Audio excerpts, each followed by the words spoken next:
Ihr seht Coffee Break German. Hallo und herzlich willkommen zu einer weiteren Folge von Coffee Break German to go. Unsere heutige Frage lautet: Woher kommst du? Oder woher kommen Sie? Ich wiederhole: Woher kommst du? Oder woher kommen Sie? Mal schauen, was die Leute sagen. Los geht's! Ich komme aus Stuttgart.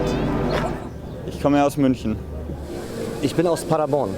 Ich komme aus Köln. Und du? Ich wohne in Berlin und komme aus dem Sauerland.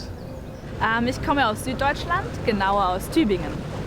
Ich komme aus Vigo in Galicien in Spanien. Wir kommen aus Polen, aus Breslau. Super! Nochmal zurück zu den Antworten. Ich komme aus Stuttgart. Ich komme aus München. Ich bin aus Paderborn. Ich komme aus Köln. Und du? Ich wohne in Berlin und komme aus dem Sauerland. Ich komme aus Süddeutschland, genauer aus Tübingen. Ich komme aus Vigo in Galicien in Spanien.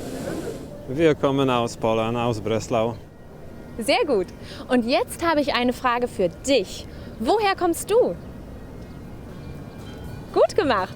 Ich hoffe, dir hat die Show gefallen. Wir sind bald wieder da mit noch mehr Coffee Break German to go. Bis bald.